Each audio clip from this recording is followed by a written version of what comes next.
माँ की ममता। एक छोटे से कस्बे में सुख नाम का एक लड़का रहता था।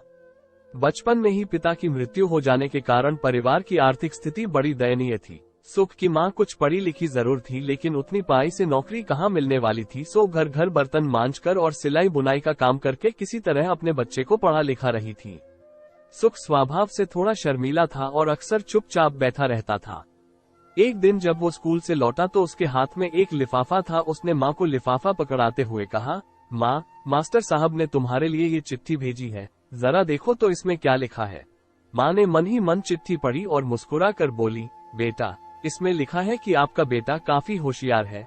इस स्कूल के बाकी बच्चों की तुलना में इसका दिमाग बहुत तेज है और हमारे पास इसे पढ़ाने लायक शिक्षक नहीं है, इसलिए कल से आप इसे किसी और स्कूल में भेजें।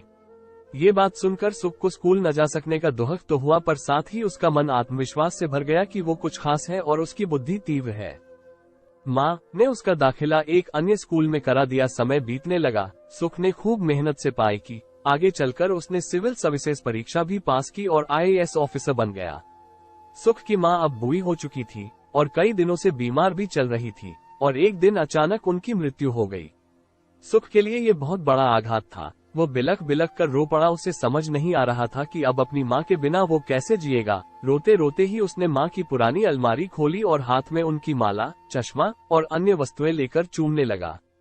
उस अलमारी में सुख के पुराने खिलौने और बचपन के कपड़े तक संभाल कर रखे हुए थे। सुख एक एक कर सारी चीजें निकालने लगा और तभी उसकी नजर एक पुरानी चिट्ठी पर पड़ी। दरअसल ये वही चिट्ठी थी जो मास्टर साहब ने उसे 18 साल पहले दी थी। नम आंखों से सुख उसे पढ़ने लगा। आदरणीय अभिभावक, आपको बताते हुए हमें अफसोस हो रहा है कि आपका बेटा सुख पढ़ाई में बेहद कमजोर है और खेल कूद में भी भाग नहीं लेता है। जान पड़ता है कि उम्र के हिसाब से सुख की बुद्धि विकसित नहीं हो पाई है, अतः हम इसे अपने विद्यालय में पढ़ाने में असमर्थ है। आपसे निवेदन है कि सुख का दाखिला किसी मंद बुद्धि विद्यालय में कराएं अथवा खुद घर पर रखकर इसे पाए। सादर, प्रिंसिपल। सुख जानता था कि भले अब उसकी माँ इस दुनिया में नहीं रही, पर वो जहाँ भी रहे उनकी ममता, उनका आशीर्वाद सदा उस पर बना रहेगा। दोस्तों, रुडयार्ड किपलिंग ने कहा है, God could not be everywhere and therefore he made mothers. भगवान सभी जगह नहीं हो सकते, इसलिए उसने माएं बनाई।